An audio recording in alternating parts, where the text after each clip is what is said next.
Good morning and welcome everybody to another episode of the Utopian Conclave, weekly wisdom and insights. Today we're going to take a look at the build tool, and then we're going to take a brief look at science and go into a little bit of strategy there with how we allocate our science books and our scientists, and if and when we should ever reassign them.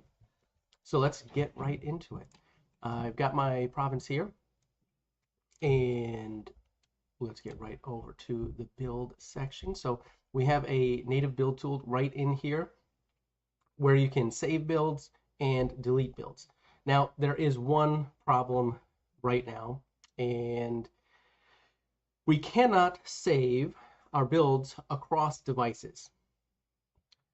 Take it for what you will. You can save whatever you want here, whatever your build strategy might be, and I will typically have several different builds throughout the age, depending on what my strategy is, whether I'm attacking or as a thief mage or whatever it may be. During war, getting ready for war, once war has started, I will have a ton of different builds. So being able to save and delete them readily is really an awesome feature here. And so let's go ahead and take a look at just how we do it. Let's pretend I am going to be an attacker, and I'm going to build. I'm getting ready for a war, so I'm going to put in a little bit of homes. Maybe I have too many farms. I don't need very many banks. I'm going to need a bunch of training grounds and barracks because I love barracks, and I probably don't need any forts because who's defending really, right? If I get attacked, I'm going to put a whole bunch of castles in here to protect my building, my acres, my resources, my honor, and let's see. I've got a little bit of space left. You see the percentage down here adds up as we add these builds in. I'm going to want to make sure I have some guilds. I have some towers to cast my spells, and 11 dungeons. So got 2% left. Doesn't leave a whole lot for hospitals. So let's go ahead and maybe reduce my training grounds a little bit and my castles a little bit so I can put some more hospitals in there. Because with my barracks, and I like to attack a lot, very frequently, so attacking more, I'm going to have more losses. I'm going to have more casualties, which means I'm going to want to offset that with some hospitals so I don't have to retrain as many troops. So here I've got 100% of my build in here. It has to take away some farms and banks. So if I go ahead and save this, let's just say this is going to be my opening war strategy. Opening war. Go ahead and save that right there. Now there's two ways you can actually save over. If I decided that, well, I don't really need that many banks, let's go ahead and take some more of these away. And I love barracks, so let's add those over to the barracks over here. I can save this with the very same name, and it will overwrite that I just created. Or I could go ahead and delete it and save a new build entirely. So let's go ahead and do that. Training grounds and go 10, 15, 15, 12, 10, 10, and 20 barracks, right? We want 20 barracks. So let's save this as my opening war build. Opening war. So I've got that there. Now if I go ahead and fill this in right now, it's going to add in all the proper numbers here right away. However, we have to remove some banks and farms. So it's not quite going to work as we expect. So let's just take a look. We order the construction, and as you can see, dungeons and not all my hospitals went in because I didn't have enough free acres. So we're going to go right over to the raise section here, and conveniently enough, we can choose our build right here, hit the fill in button, and it is automatically going to reduce the amount of acres from our farms and banks in order for us to get to the proper build that we were looking for. We will order that destruction there. Let's go back over to build, pull down our opening war strategy, fill that in, and here we go. All right, and now we are ready for our war. And if we, as we go throughout the war, I will typically change my build based on the buildings that I want to have ready for my attacks. So if I've got 8-hour attack time and I've got 6-hour build time, my army returns with acres. I'm going to build the acres that I want to have in for my next return. And this can change as your attack time gets longer, shorter, your build time gets longer or shorter, especially if you have if it is flipped in the sense that your army returns before your acres will come in from being built. Sometimes I'll consider speed building in the buildings that are really important for my next attack, like, for example, training grounds, barracks, and the hospitals, for example. So I might speed build in some of those so that when my acres return, I have the desired number, a percentage of training grounds, barracks, or hospitals, such that I always have the same attack time, I have the same offensive military efficiency, the important things for me at the time. So I might speed build some of those in and then let the other acres, come in at the normal time. So I'm not wasting resources, wasting money, or, the building credits that might be really valuable in wartime there. So that's a quick look at this here. So now one thing that's really nice about this is that this will save on your device. It'll be available for you, whether it is your province or if you are sitting another province, if you are mentoring another province. So all your builds will be saved on your device for whatever province it is that you are using. It's not going to go across servers, so it's not going to go from World of Legends to Genesis, but it will be there for you on any province that you are taking care of here. And it will persist through ages as well, so you may have to delete those builds for the time being once the new age starts, unless it's something that you continue to use. Now, like I said, I continue to put more and more different builds in throughout war. Once we get into end of war ceasefire, to plan my prep, for my pumps, and then my training, and then the out of war build. So all these different things are going to be something that I'll save in there and I'll delete as is necessary, so that when it comes time to do that, it can be very quick. I can log in, I get over to the build, I raise if I have to, but in very short order, I can get my build properly in construction, so I don't have to spend a lot of time thinking about it, calculating, and figuring things out. Just automatically does it. Grab my build, fill it in, and take care of it. So now let's take a quick look over at science. One of the areas that you can really utilize to make your province unique to you and your play style. So I've got a couple things that I wanted to say here quickly. Is there's certain sciences that are more important, in my opinion, especially early in the age, and that's going to be some of these economy science categories up here, or types rather. So the category economy, the different types in here with regards to income, building efficiency, food and rune production. Some of these are really, really important to sustain a good province. And I will always typically get into building efficiency and production first, simply because that's where I see the most gains. And then of course income will come later, once I've got a good building efficiency and production taken care of. However, some really important things to know just about how the science formula works. We're not going to go dive into the formula. If you want to take a look at some of that stuff, what are the different rates and ratios, obviously you can take a look at the wiki. There's some really great information there. But what we're going to look at here right now is just a quick dive into what we can expect. And one of the things that I, especially in the beginning when we don't have a lot of science, you can see I haven't invested much science here throughout the age. We are in year 8, so we are very far into the age so far. So I've got a lot of science points to allocate, and we're going to see what some of these things do based on the amount of points that we can invest. Early in the age, you're not going to have very many scientists, you're not going to be producing very many books, and so what we're going to want to do is spread it out to the really important areas. I say spread it out because while science does provide a whole lot more benefit, the more you focus on it, it has a reduced effectiveness. The more books we put into somewhere, the lower the amount of return we're going to get. So you really have to balance that, especially as you get later on in the age. Should I continue investing all kinds of books into a particular science when I'm getting very little return on that, when I could invest somewhere else and get a much higher return? And so let's just see what some of those returns look like.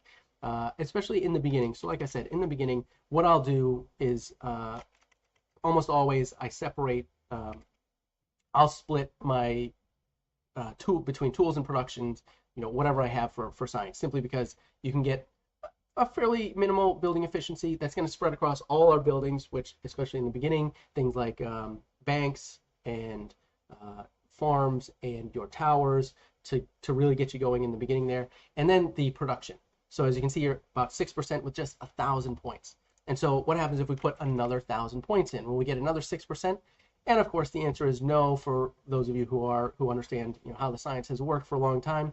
The diminishing returns, as we invest more into that science, we will see less and less come back. So the first 1,000 gave us 6%. The second 1,000 gave us 2.2%, so less than half.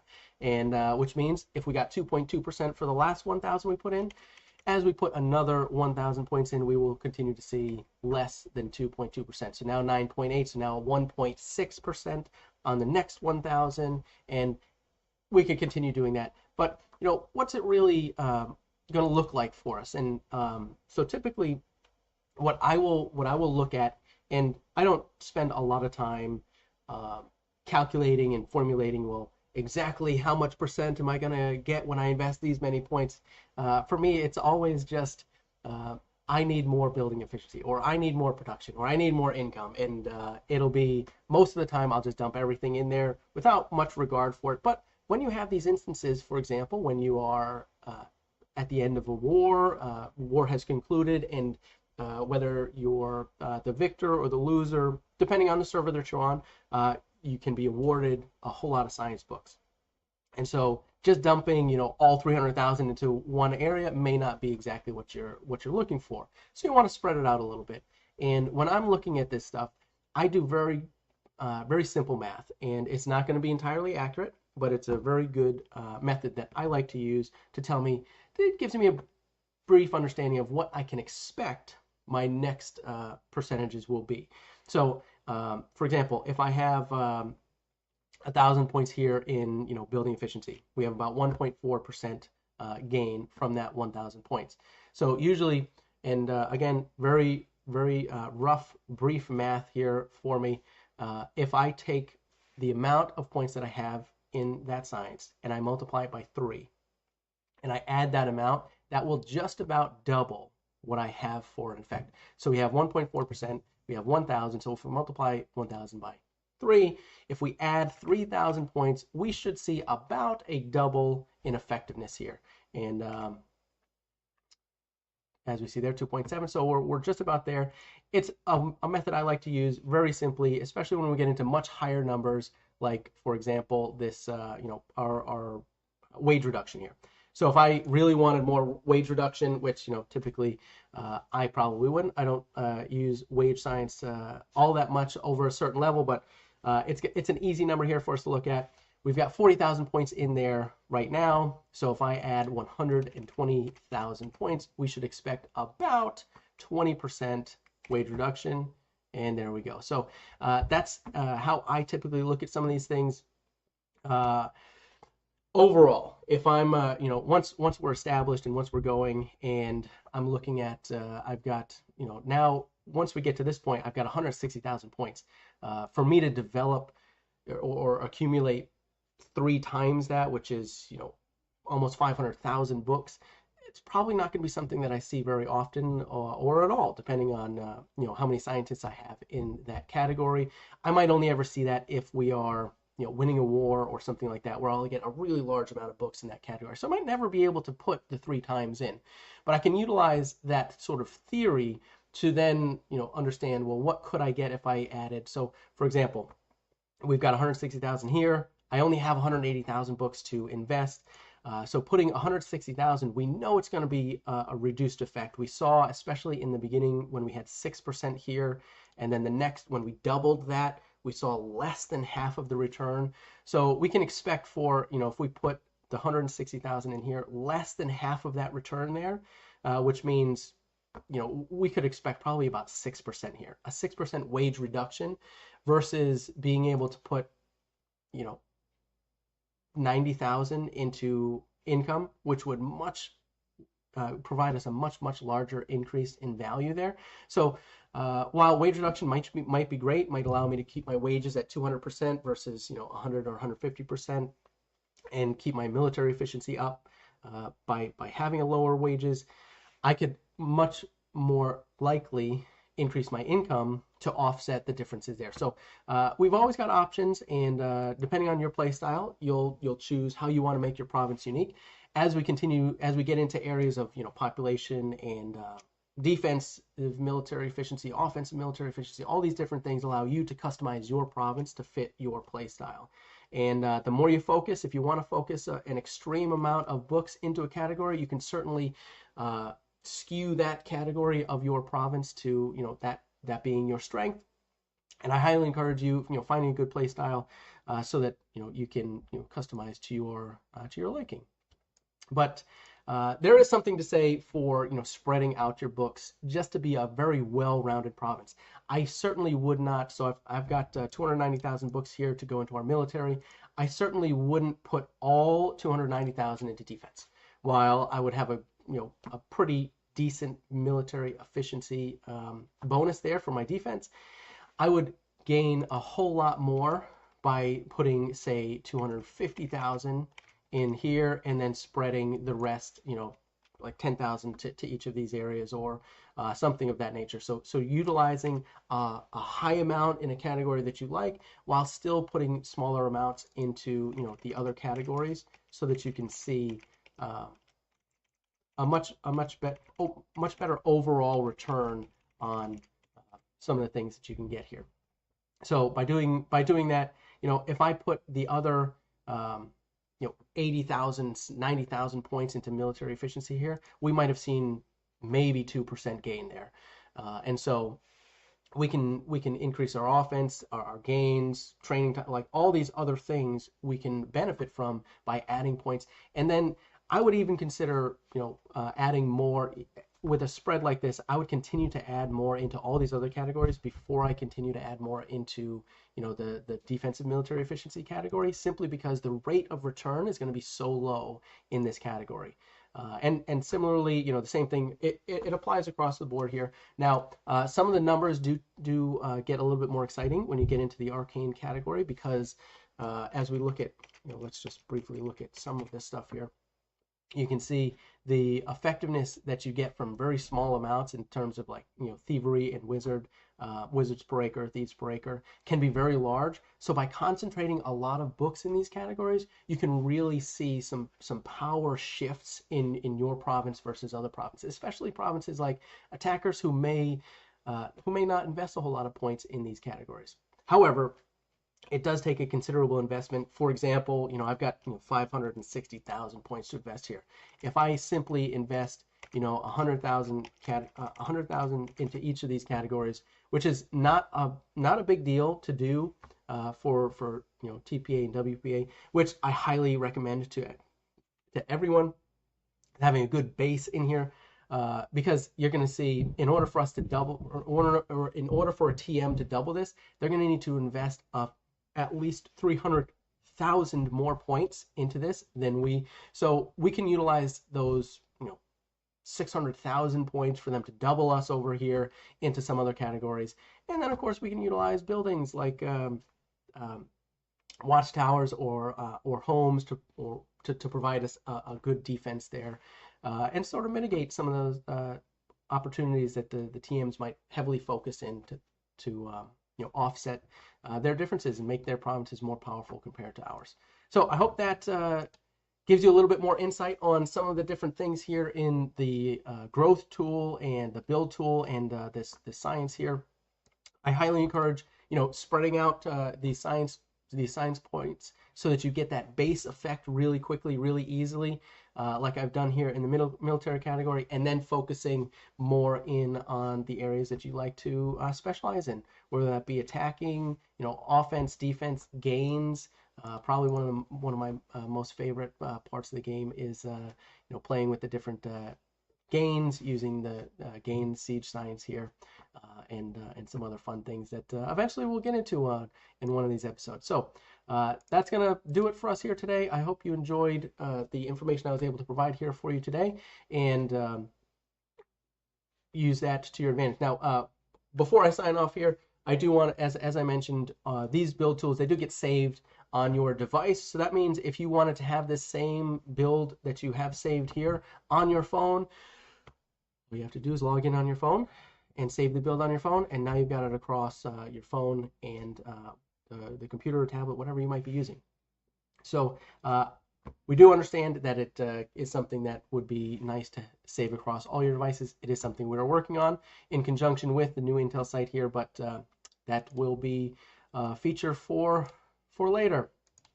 Anyway, this is David C. signing off for today in the Utopian Conclave. Thank you, everybody, for joining me, and I hope you take some good value out of what we went over here today. Until next time.